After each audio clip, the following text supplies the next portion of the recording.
All right, welcome back to another episode of California Underground. I'm your host, Phil. Today, I have a very special guest, someone who I look up to as a great political mind in California. I get a lot of great ideas, a lot of great information from her. And she also happens to be running for Congress. Tamika Hamilton, running for the 3rd Congressional District here in California. Tamika, how are you? I'm well. Thank you for having me on, Phil. I really appreciate it. No problem. So I guess we'll jump right into it and get started with a little bit of like introduction about your background, leading up to what kind of inspired you to run for Congress. Okay. Yeah, so I I had no political background. I wasn't recruited. Like there's some people that get into this and they're recruited and they go to school and do all this training.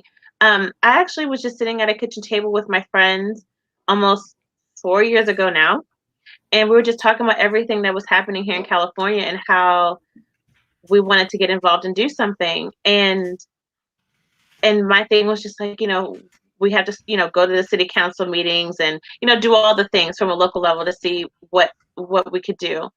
And I did not see in my heart, I was just like, I just don't see how I could be effective here. Not saying that I couldn't be, but I just did not see how I could have been effective that in that level. It's just so much going on.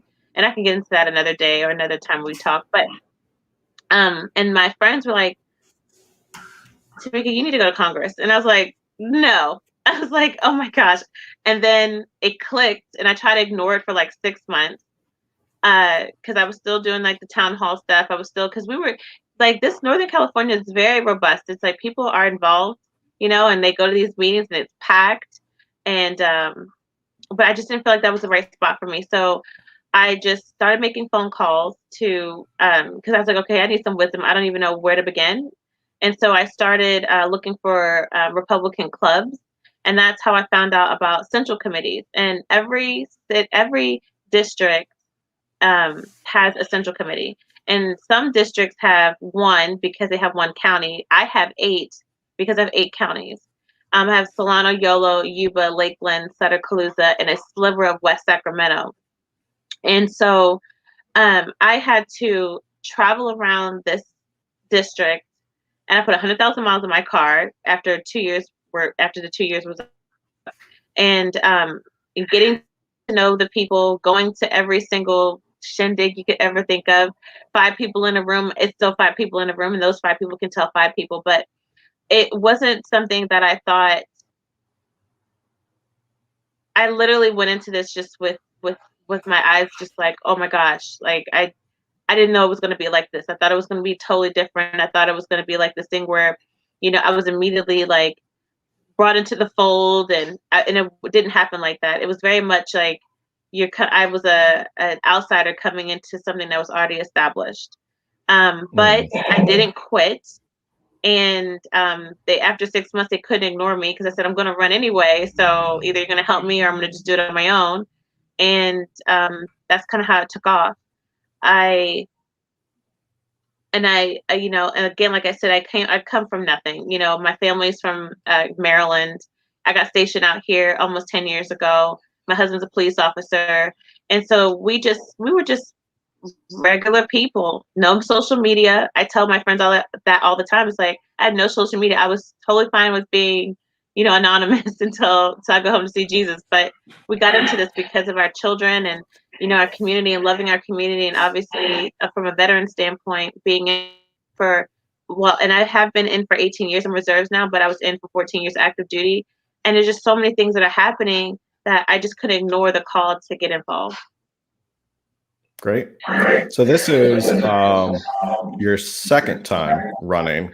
Talk a little bit about your first race, how close you got to your first race, and then we can kind of do some springboarding off of there.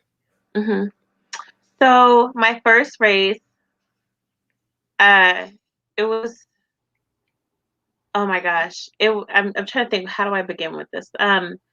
So I think people see the glitz and glamour of races, especially now, that my experience is like, whoa, like I was on dirt roads going to, like I said, going to meet people at wherever they were, people's houses, and late nights, fundraising. I mean, going 3 hours away. Some areas of my district are literally 3 hours away. And Mhm. one of the things that I like to educate people on is that in order for you to make a difference in your community, and if you are Republican and you want to see changes, is you have to get involved in your local central committee. Um, there's a vetting process. In the primary, for example, there were other Republicans, but when it came down to the very end of it, there was just me and another gentleman in the primary. This is last cycle, and we had to go up all of us had to go up for a vote. He and I had to go for a vote with each central committee, and this committee consists of, could be 5 people, could be 10 people. You have you have a chair, a vice chair, you have all your committee members represented, and they have to vote to say if you're going to be able to get a endorsement from the state. And so here, when this is in California, I can't speak for other states. If you get 80% of your district, then you get the state endorsement. And this is something where, again, if you're involved, then you are essentially helping to pick the best candidate to go forward. I went through a hellish process because I didn't have a lot of money. And so, while I had support, from grassroots, this other guy had like $500,000. He had all this, social media following, all that. And so there was a lot of tension because they looked at it as like, oh, well, she doesn't have the money. Then there were some people that thought that because she didn't have the money, then I wouldn't be able to advance and get close to Gary. Well, um, my endorsement did not make the cut to be able to be on any of the paperwork, or excuse me, not paperwork, but mail that goes out to the state, throughout the state to all Republicans. And so I missed that cutoff, but we still won the primary almost 2 times the vote, even though he put out like 6 mailers. And why that is so significant is because I put in so much work the whole year prior to him coming in on the back end. And so a lot of people think that everything, while you need money, money is so desperately needed in races. It's not 100% everything all the time. Mhm. Because I'll tell you right now, like in order for me to win against Garamendi, I'm gonna need $1 million. But for my first run, my first primary, I beat a guy that had $500,000 to my $50,000, and it was one of the hardest things I've ever had to do because you're availing yourself to people that don't know you. You're telling your whole life to people that could probably care less and just want to know what you're going to do for them. And you're putting your family out there, all those things. And this is not like a woe is me. It's just like these are things you have to work through mentally. And then on top of that, you got to raise the money, all these pressures from people that you need their endorsement from. I will tell you that the one person that did not give me any drama for their endorsement was Kevin Kiley. He endorsed me the first time I met him. He did not hesitate. He's been behind me since day one. Now, in the last election, moving to this one, I only had a few team members and people that took no pay to help me when you could really, I mean, races cost a lot of money. And I have not known any candidate to have people work for free. And I just was very, Mhm. very fortunate, very blessed to have that. I'm trying to think. When it came down to the general election, it was really, really, really close. As you talked about before, I received 45.3% of the vote. And unfortunately, I didn't win, but that was the closest anyone's ever gotten in almost a decade. But with everything that's happening with elections, people automatically assumed that it was because of fraud. But we did hand count. Every county did a hand count, and these are things that I wish that more people would talk about, so that people have a better understanding. Like everything is not election fraud. I just did not have enough money. I literally every person we were able to touch financially, like through mail, peer to peer, door to door, those kinds of things, like phone calls. We touched close to over like 150,000 people. And we got less than 2% no's when the data came back.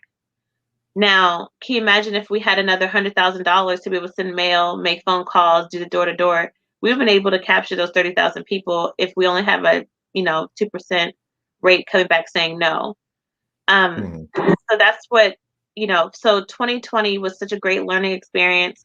I realized, like, this district is only 29% registered Republicans, and I took a chunk of Democrats and a chunk of independents. And one thing I always tell people, and I've talked about this before, it's just like, people just want reasonable people. I never changed my stances. I never cowered to any woke messaging or anything like that. It was literally just talking about the issues that bother us all, like keeping us up late at night, how take care of our families, taxes, those just simple issues are the things that I discussed. And I got so many people to just come on my side.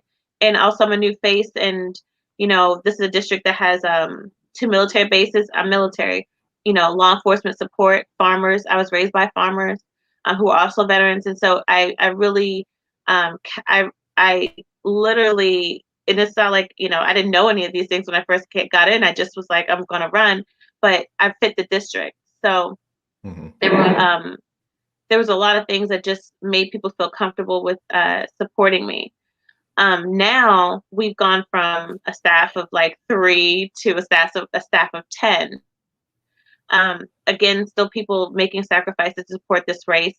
A great consultant, great chiefs, people that have been in this thing for 15, 20 years, that are doing this because they really believe that I can win. And and now, and hold up, I do want to say this one thing. Last cycle, we raised $400,000, and then just the last quarter 2 ended on June 30th, and we raised $100,000 just in one quarter. So people Wow. are energized, ready to do this, and so I spend about 30 hours on the phone every week. We have a great fundraiser. All the things I didn't have last time, I have this time, because we didn't have a fundraiser. We didn't have, certain programs. We didn't do digital, because all that stuff costs money. But now we're able to do that. Great. So that's kind of like So where just we're at right now. a quick question. Was the guy you were facing more of like an establishment guy? Like he was already an insider and you were coming in as an outsider in the primary? So it's a couple of things. So he was not from this district at all. He never lived here. He didn't have any ties here. He was from a church that was like 3 hours away. Mm. So his inside was the church party had, ties politically. And so that was his end. He tried to market himself as an outsider, but and he was, because he didn't live here, but he was he just wasn't the right fit for the district, is what I'll say. Okay. So I think this is a good point to springboard into a good topic that is important to talk about. And one that I always respect your insight that I hear from you about how it is to make inroads as a Republican in California, because we've gone back and forth about how it's really, it's more about touching the voters, the issues that matter to them, getting that message to them. And they may just say, well, I don't care if you're Republican or Democrat. I just want these issues taken care of.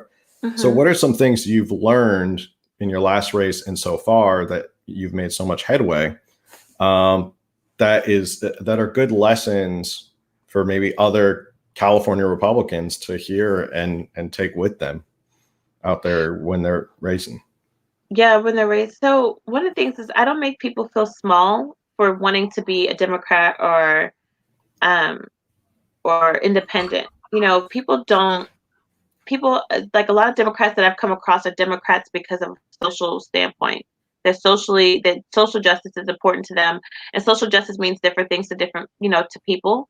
It's Mhm. not all woke stuff. It's like the death penalty, or uh, them feeling like there is institutional racism or systemic racism, those kinds of things, like, or feeling like there's injustice in just the minority communities, and if that's what they care about, that's their single issue, and that's what their focus is.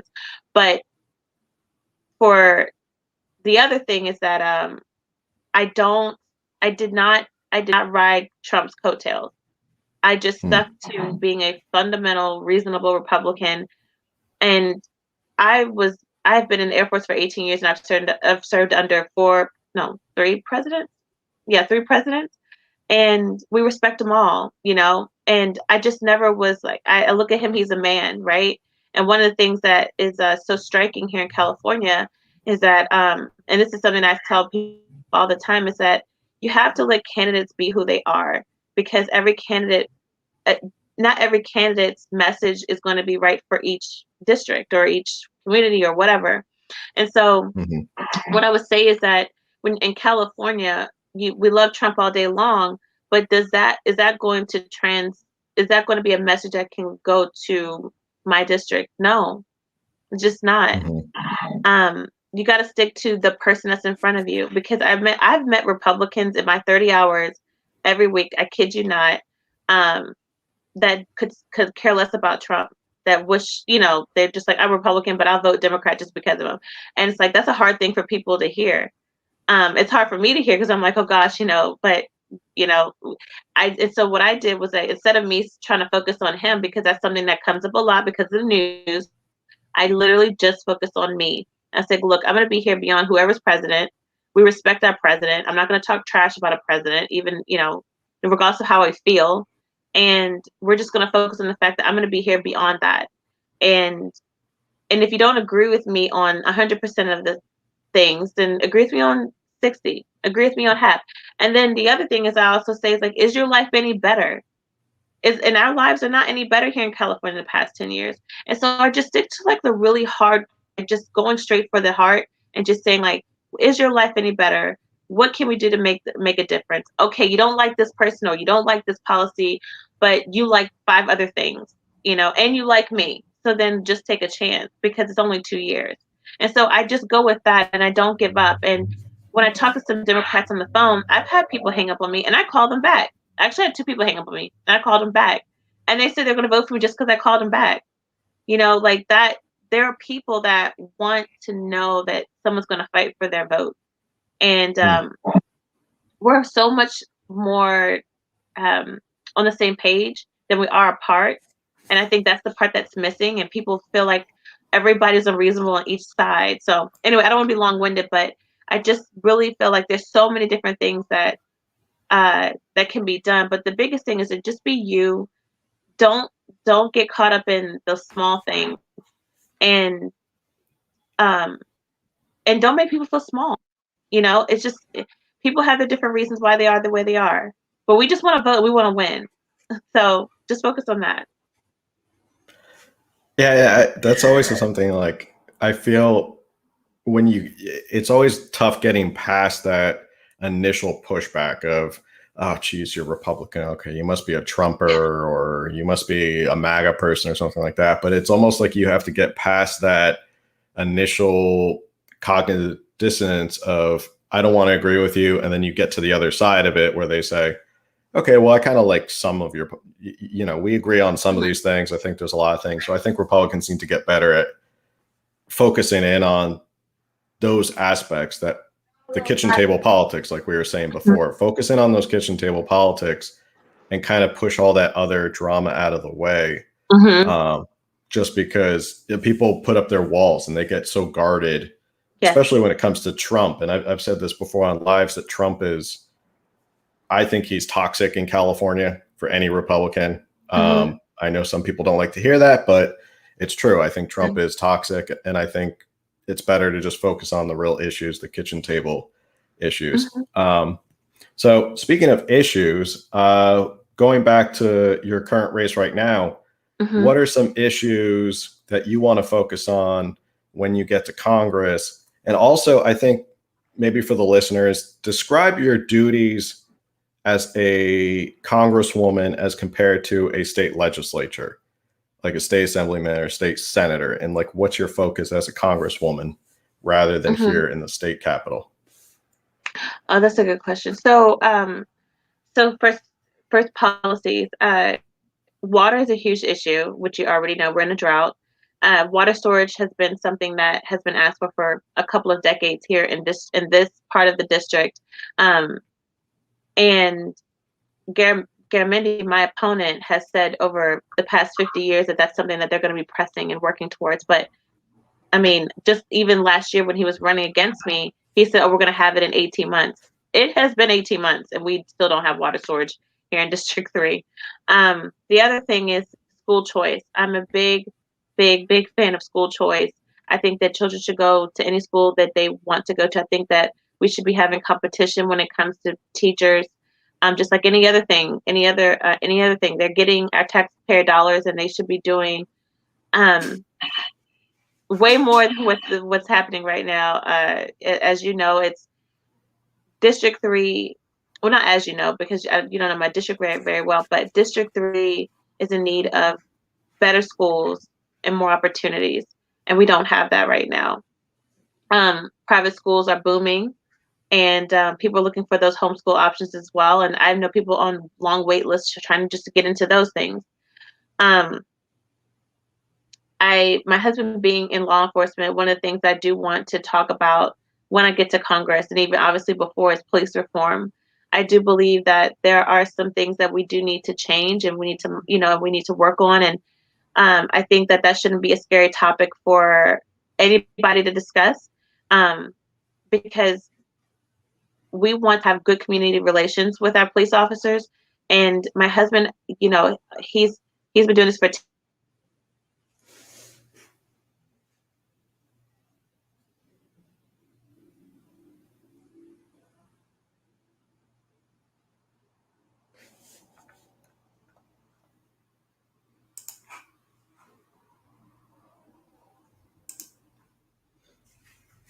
Oh, I think sorry about that. There we go. No Sorry. problem. So police reform is something that I want to talk about. I think that we as Republicans could have hit harder on it last year, especially when the Democrats shelved it.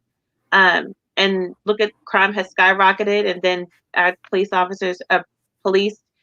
have been defunded in some areas, and now they're being refunded. And I think it's just a good opportunity for Republicans to hit on these things that I feel like, man, like, what are they doing? I feel like there's no message. I feel like we don't show a backbone, and we're just scared. And I say I'm not scared, but as far as from a leadership top down, it's like, what's happening? And I also caution saying that because I wouldn't want to be in Kevin McCarthy's shoes at all, because he's trying to do a lot of balancing that I cannot even imagine right now. But the biggest thing is, the water storage here is critical. It's critical not just for Northern California, but all of California. Veteran issues are a huge topic for me, obviously, because we have the highest homeless population here in California, and it shouldn't be so. It just shouldn't be like that. And obviously, with COVID hitting us so dramatically here, we need to be able to find these people and to be able to help them. And obviously, like I said before we got cut off, police reform and school choice. Those are like those main issues that I think that affect us deeply here in District 3, and I know affect us deeply here in District 3 because those are the things that people come to me and talk to me about all the time. When it comes to the Senate, state legislative work versus Congress, I'm allocating for us to get money. I'm allocating for us to make sure that the district gets as much money as it needs in order for it to run smoothly. I think, and it's so funny because, there's some people that think like, if I'm in Congress that I have like this huge effect on state politics, and I can help influence by, endorsing people or giving money to candidates, those kinds of things, and then weighed in on certain issues. But the biggest thing is making sure that we vote the right way so that, like, for example, having a school choice policy, making that a federal thing, that's something that could help all of California.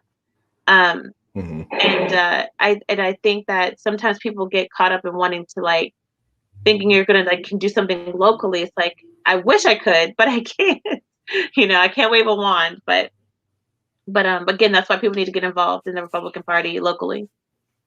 Yeah, I think a lot of it gets lost in this idea of like somebody says, it's very evident you understand your role as a congresswoman and the issues you can face or what impact you have, as opposed to people say, well, I have to vote for this congressperson because they're going to change state politics. In reality, it's if you want to see stuff change, such as the gas tax or other issues here in California, it's not your congressperson, it's who's up in Sacramento. May have lost her again. I feel so bad, Phil. I feel so bad. I'm in the sticks. I'm gonna blame it on the sticks. I need 5G. I need all the towers. That's it. But that's all right. We can blame it on like Zuckerberg or somebody.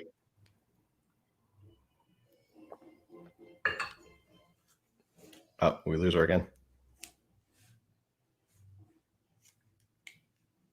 I think this would be a good time. If you have any questions for Tamika, just put them in the chat. Oh, there we go. Okay. Yeah, put them in the chat. I just want to say that. Let's get some questions busted out before I go out again. Yeah. But you were saying your final thought about state legislators and state local politicians and how they had, if you want to change things locally in California, we have to start focusing on flipping a lot of those seats here in California. Oh my gosh, yes. And all it takes is people getting involved. I mean, look what was able to be done just with the recall alone. Can you imagine if that body, if that same effort was put into local politics? That would be tremendous. Not saying you got to recall everything, because everybody's recall happy. Trust me, even here. But because I don't think every recall is necessary. I'm gonna just be honest. Like, if you don't like something, you need to get involved. Do I think every time you don't like something, you should be recalling them? It just depends on the situation. But because it's anyway, that's a whole nother topic. But I think that if people just got involved in the same level they did with this governor's race, then we would be such a different place. Such a different place. So. Absolutely. So let's hop into, somebody got a question up in the chat. I think you touched upon this, but if you want to chat a little bit more, how can conservatives improve the messaging to Californians to show how corrupt our state government has gotten?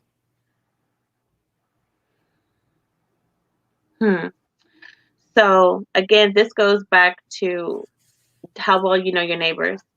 This goes back to how, because here's the thing, we're roughly 5 million Republicans here in California, 5 million independents, and 9 million Democrats.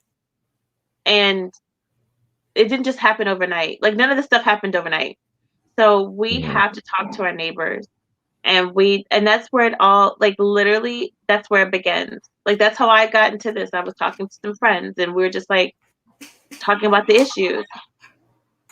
If Democrats don't see a Republican in their community, their mindset is about community. Their mindset is about, someone came and talked to me. Someone gave me a piece of paper with this information, or somebody helped me from the party. That is their bread and butter. That is the average voter that's an average Democrat voter. If they don't see you, you don't care. And I mean, you already know that. They already look at us like, oh, we're high above and we have all this money, and we don't care, and we're cold. So we have to get involved. And I don't want to beat a dead horse, but to answer that person's question, how much you can't go into a neighborhood you've never been into and say that, look what they've done. You got to say, have you thought about this person? Have you considered this person? Because when you do that, then you're also accusing them of picking a terrible person. And nobody wants to, and 9 times out of 10, no one's going to want to hear that. They're going to want to hear, what are my options? Because when you do a side-by-side comparison, or bring something new, and then on top of that, you're forming a relationship, that's how change is being made. That's how change can be made. Because we did it here. Yeah. One thing I think is also important is, going off your get involved in the community, is get involved in communities that are not politically aligned with you. Yes. I think that's important. That's what, for example, the church I go to, very progressive. Sometimes they let their Trump bias creep into some of their sermons, but for the most part, they're great people. They've been like a great church family to me. I love going there. I love playing music with them. But I think just being around people who disagree with you and then saying like, hey, that Phil guy's not a bad guy. So maybe not all Republicans are like this, or maybe not all conservatives are like this. Right. Sometimes I think we get too focused on being in our silos and our echo chambers, or we just don't even want to be a part of it. In California, that's the worst idea. We should be getting out there, Yeah. being involved in communities, and being like, oh, this guy's not such a bad person, or I think I like this Tamika Hamilton. She's got some good points about how to make our state Right. better. So, And then and the other thing is purity tests. Like, stop trying to make people pass the purity test. Just yeah, Republicans do that a lot, and then they wonder why they lose people to going back to and they go to the independent, party. You can't do that. While if we don't have to always agree, it's just it's a losing battle to want people to jump through these hoops to make sure you 100% agree on everything. And I think that, and I've faced that. Because I try to look at both sides, and obviously I lean conservative, strong conservative, but I also think that it's important to understand why someone on the other side thinks the way they think, so that when I'm coming back for a vote, I can lean into that. Like, I know why you think this way, but guess what? This isn't a better option. So that's just my thought. Absolutely. So I got a bunch of questions on Instagram if you'd like to go through a couple of them that I've picked out. Let's see. First one, would love to know, and just a disclaimer, this is not an endorsement question. Who do you like for the recall? And they said, tell her she's amazing, by the way. Oh, that's so sweet. I don't like anybody for the recall yet. I think it's early. Anything could happen between now and September. And I think we should wait. I think the main thing we should focus on is making sure people know that we can recall Gavin Newsom. I'll be honest with you, I didn't think the recall was going to happen. I didn't. But it happened. And I think that we could recall him. I just don't know who could be his replacement right now. Okay. There's still a lot of people that could jump in. There is, and there's 2 months seems like a short time, but in political world, it could be a lifetime. What happens in 2 months? For sure. Yeah. Somebody asked, how do you respond when people try to conflate January 6th / racism with all Republicans? I always go to either I don't say anything and I just look, because that usually stops people in their tracks. I'll be honest with you. I was looking like, really, today? You really, that's what you want to do? Or I also talk about what happened over the summer. What happened over the summer? Businesses were looted. People lost everything. And that was not just Black people, not just white people. It was people lost everything. It wasn't Republican, Democrat. People lost everything. And January 6th was not the worst thing that ever happened in history. I don't even want to hear it. It's nonsense. It happened. It's over. And I'm not going to get caught in this, I'm not going to get caught up like how the news wants to put us in this trap so they can continue to make money off of it because they have nothing else better to talk about. And I tell people all the time, it's like, it's ignorant to just even argue with people about January 6th, because they have already, when they ask you the question, they already have a made up mind. That's how I look at it. And so I think it's best to just say, we've moved on. It happened. I wish it didn't happen. And I think that moving forward, if we want to talk about January 6th in any capacity, we should be also talking about what happened over the summer. But if you don't want to talk about what happened over the summer and how people lost livelihoods, then I don't want to talk about January 6th, because I don't see anybody getting locked up from over the summer. I don't see any investigations there. So I don't want to talk about January 6th. And I think that more Republicans should just get up from the camera when they're being taunted by the media to say things about January 6th. Because it's just a ratings thing. They don't care. Sorry. I just think about like all the people that lost so much that they'll never be able to get back, and lost livelihoods because they didn't have insurance. They're just trying to make it. And even people that the Democrats claim they care about, immigrants, lost things that they'll never be able to get back. And January 6th is like a topic of discussion. No, it's not. Not from a media standpoint. I think it's a moot point. Yeah, it's definitely one of those. 2020 is interesting political alignment between, especially here in California. I feel like between COVID and what happened over the summer here in San Diego, bank was burned down at one of the protests. There were businesses here that were. It's just, I think there was an interesting political realignment of a lot of people who were comfortable may all of a sudden have watched what's going on in the news between the lockdowns with Newsom and the riots and said, wait, what's going on here? And there's this opportunity, like you've been saying, to tell people, hey, there's a good option out there. There's another option out there. Yeah. That if you're not happy with the way things are, and I think this is a critical time if you're looking at political realignments for the Republicans and the GOP, especially California GOP, to kind of jump at this opportunity, because it may not happen again for another 20, 30 years. So this is really critical. And the Democrats do this all the time. They take advantage of a situation and they run with it. I mean, now they're trying to bring back the rhetoric, don't defund the police, and try to blame it on us. So they've seized on it, and now they're trying to reel it back. So the Republicans need to take it. I don't want to say take advantage, because it sounds like it's just a sound right. But when they see an issue happening that is hurting American people, they need to push it. School choice is something that all families want, even if they don't even know that it exists. You know what I mean? Like, there's some people that don't know that these opportunities are open, and Republicans, I feel like, are fumbling. So, but yeah, okay, we can go to the next question, because I could just go on. We can have a whole other podcast about that. Like all of that. A whole different. Let's see. Got a whole bunch of them here. What are you going to do to help veterans where the state has failed? # Semper Fidelis.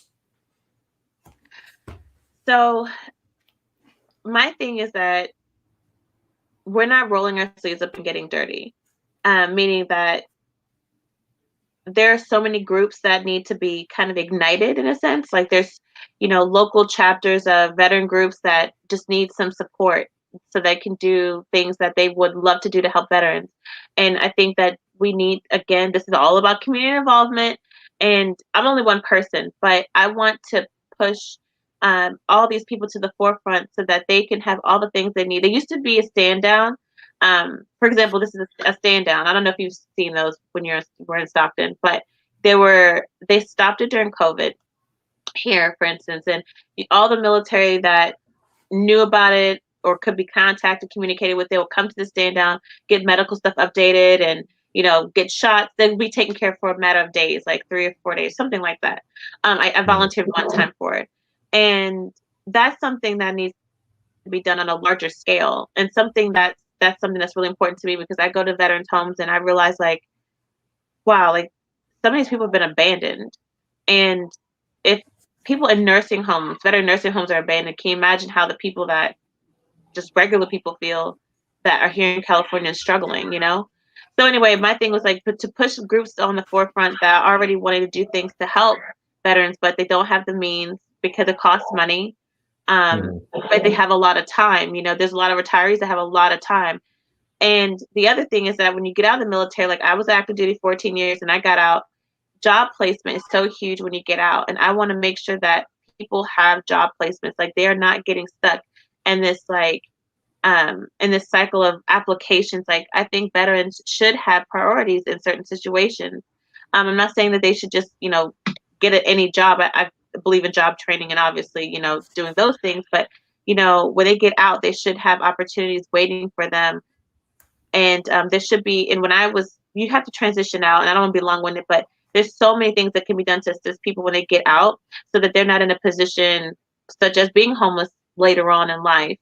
The military, being a military member for this long, I know that there's parts of me that I neglect just because you just bust it out, you just work really hard. But I want to change that culture, and I want to show veterans that they can take care of themselves, and it's not this thing of like, oh gosh, if I look out for myself, I'm being selfish. And that's where a lot of military members can be sometimes mentally. And so biggest thing is supporting local groups and having those stand downs and having them more robust, and helping for job placement, for helping for a faster job placements, people getting on the job training. They're not having to go through this huge process. And I think that's important for veterans. Great. Next question. Someone asked, is there hope to ever having election integrity? And you touched upon this a little bit, but maybe you want to expand on that because you've had experience, being out there on the ground, so you can say a firsthand look of it. So I think people should go to these meetings because when you go to these Republican meetings or your Central Committee meetings, they talk about election integrity, they talk about what they're doing. Election integrity literally starts locally. It starts with knowing who your voter registrar's office, knowing them, getting to know them. You can actually know them. Like, you actually have meetings with them. You could actually talk about chain of custody. All these things are available to you. I would say, like I said, in my situation, we did the hand counts. I simply didn't win because I didn't have enough votes. That's it. And on the central committees also, because there's so many little things that that you can do, but the central committees, petition to get those hand counts.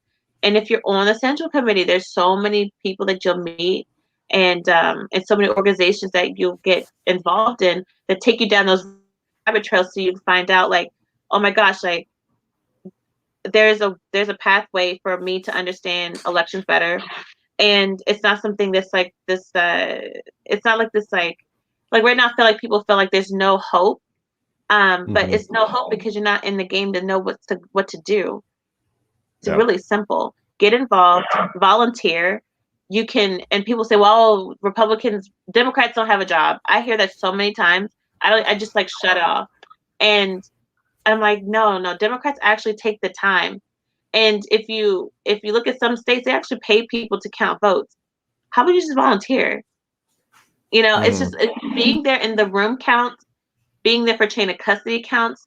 When they take those votes to different precincts, when they pick those votes up, there's actual drivers. You could be a driver. Like, it's a damn job. People need to get involved. And I feel like, and the other thing is, and I'll say this and then I'll shut up and I'll take the next question, but just because there are a lot of Republicans in the area does not mean all Republicans vote. Sonoma, and I don't want to misquote, but I think it was 2016, 8,000 Republicans stayed home, Phil.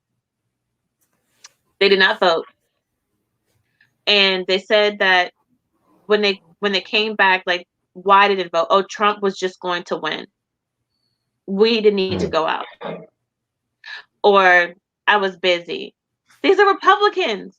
He was going to win anyway. Just because you know a Republican does not mean that Republican voted. So it's like, so that's why it kills me sometimes, because like there's so many different scenarios that are about that involve election integrity. But the main thing is for people to get involved. This is not something that you need to be in the dark about. So, okay, I'll get off my soapbox. Yeah, and just to add to that, as someone who's volunteered as a Republican attorney here in California, and I was in Arizona in 2020, there's plenty of opportunities. They're always looking for people. So if you want to see with your own eyes and be there on the ground and say, I was there to help protect the vote, there's plenty of opportunities to go to the Republican Party here and say, I want to help with election integrity. And they'll give you a job. So yeah, they will. The central committees they're aging out. They don't have people our age, our age range. And a lot of them, and so they need that help. And so, I mean, not all central committees are like down south where it's robust and you have all these events. Like here, Northern California, they need help. They do. But okay, go ahead. What's your next question? Okay. This next question, I don't know. I probably should have done a little bit more background. Somebody asked, why is West Point teaching critical race theory? They asked, are we doomed?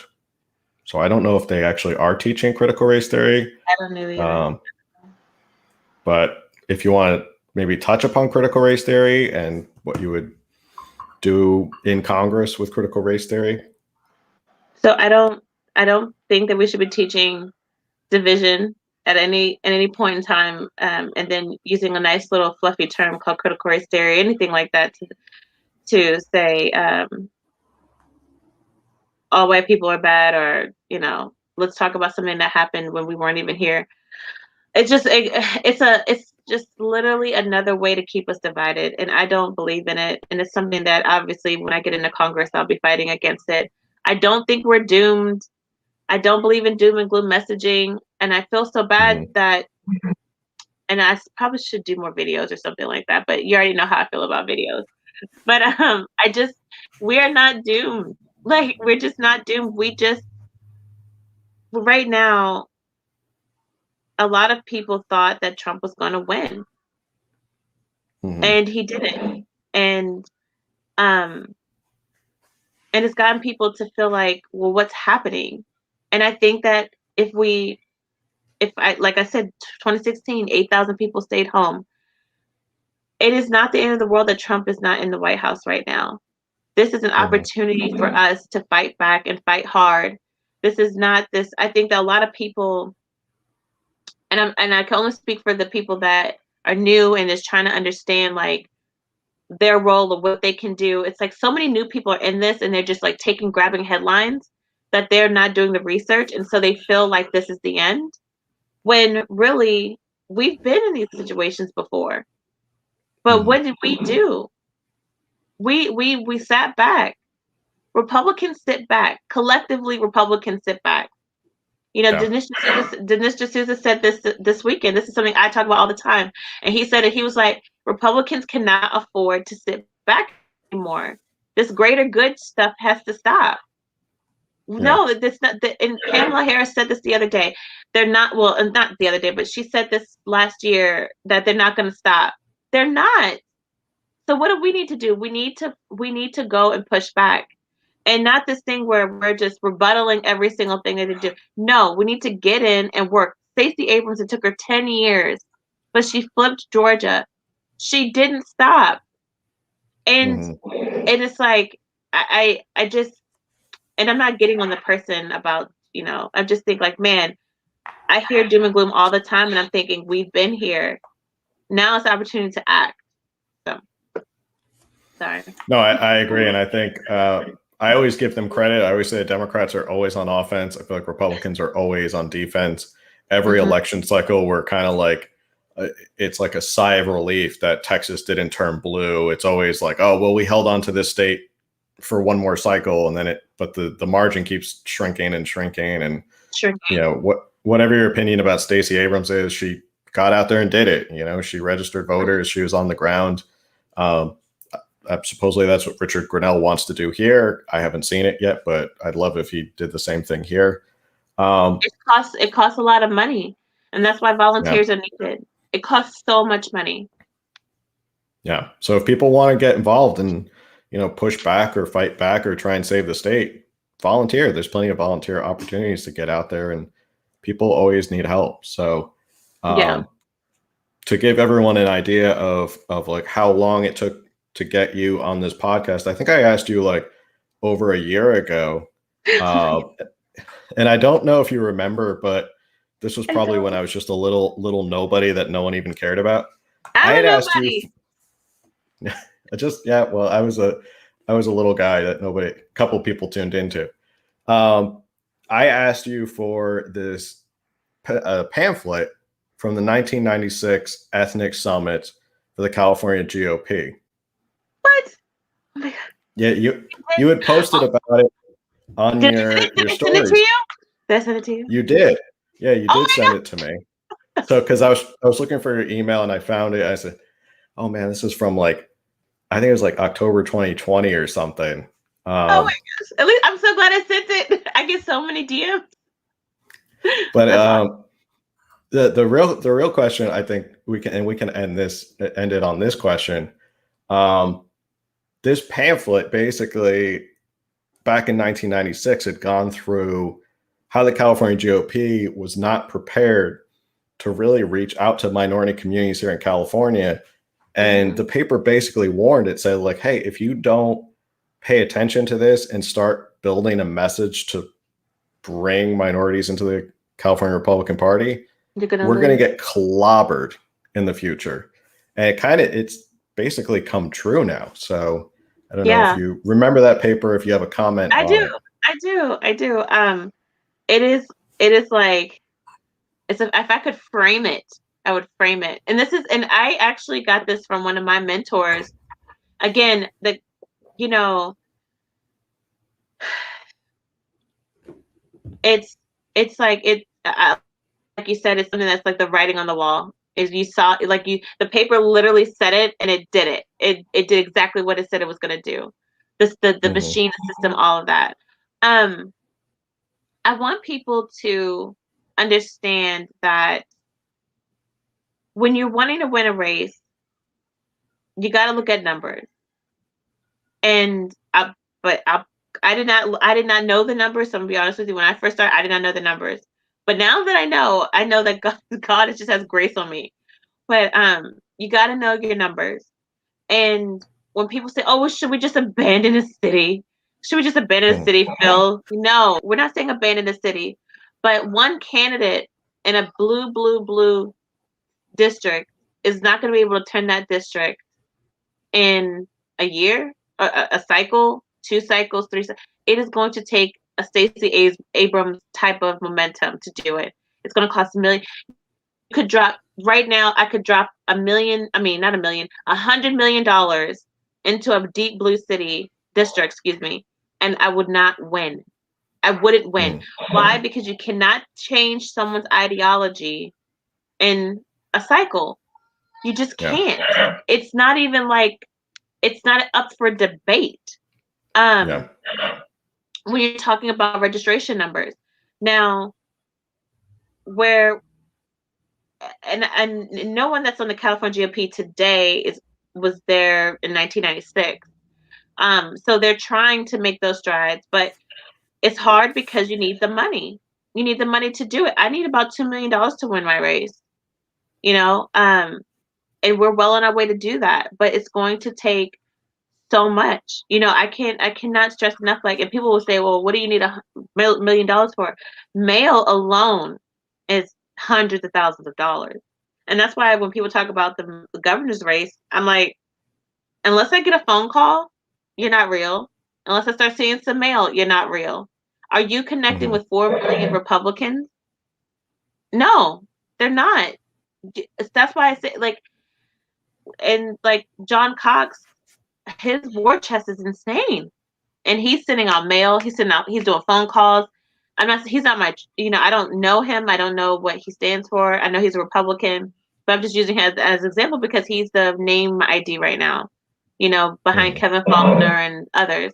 But, it's an animal that if people start getting involved locally, we would not have this problem. And like you expressed in the letter, maybe we need to post that somewhere. I don't know, maybe post on our website or maybe you could post it somewhere, but it's detailing how we lost and lost big, and slowly immigrants are thinking like, oh gosh, we need to get on board and fix this. Because you see what happened in lower parts of Texas this year, this cycle so far, or the big second half of this year so far. But Yeah. it's gonna be a long ride for Californians for sure.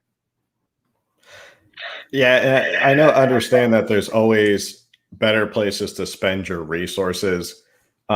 Um, but I always get this idea of like, if you could catch Democrats in California off guard, if there's actually an effort in California. And it seems Mm-hmm. like there's just no effort. It just seems like they're like, it's California, it's kooky and crazy. We're just going to write it What do you off. mean from state or federal? From like maybe like a national party strategy of like, maybe we need to focus on these races. And I know they are focusing on some races. I think they're focusing on your race as well. But things could change if we went on offense and kind of followed the Democrat model of like, maybe it's not plausible right now, but in 5 to 10 years, maybe California could be a purple state if we just pushed a little harder and we're a little bit more strategic. So I do agree that we could be we could get some more money here and be more aggressive. One of the things that I also think about just from my own situation is viability. You have to have good candidates. Yeah. Just saying Republican is just not enough. And that's something that I know, just saying you're Republican is not enough. Saying you're on our side is not enough. You have to have good people that are willing to take the shot. And right now, this is something that I tell people all the time. If you want to get support,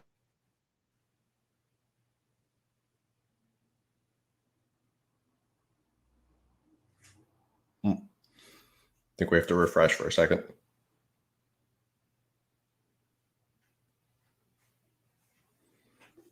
Give it a second. Oh, okay. Here she comes. Here I come. All right. There you go. So I won't be long-winded, but this is something, and this is something that I changed my mind on after I learned, and then I'll leave it at this: is that in the beginning I thought like, oh my gosh, I'm like this great candidate, and I got all these things, I check all these boxes. I had to show I could fight. I had to show that I could put in the work, and now we are a race that is targeted to win next cycle. And it's not as simple as just thinking like this new person is just good. There's so many people that want to jump in races. Like I'm the first Republican to ever run against this candidate twice. So you're having people that have raised millions of dollars over, the course of time and just ran one time. That's not okay. So it's like, you got to stay in this. Oh, look, my baby. Give her a hug. Oh. So I think like the biggest thing is that to understand that when you're running and you want national support, you also have to have the right formula. And that includes a good person that's going to really bust their ass. Excuse me, if it's a family show. And I think that's kind of lost in the minds of people because they're just like, oh, just get a Republican there. And it's like, no, it's not that simple. Yeah. I agree completely. And I think that's a great place to end on. I wholeheartedly believe you're one of the good ones. And I always tell everybody, go follow you, especially right now. Go support Tamika. It's votetamika.org. If you want to support her and donate to the campaign, spread the word about her, get other people to support her. I always hope more Republican candidates hear your wisdom and it's applied. So this was a great conversation. Hopefully we can have you on again sometime. Yes, anything for you, Phil. I'll come back. Great. Thanks, Tamika. So that's it for this show. As always, Wednesday morning, 9 a.m., Coffee and California Politics. This audio will be out tomorrow. And thanks, everyone, for hopping on. Thanks again, Tamika. Thank you. Sorry about my service. I'm in the country. And it's like wind is like crazy. That's what makes it even more raw and live, right? Right. All right. Well, you guys have a great night.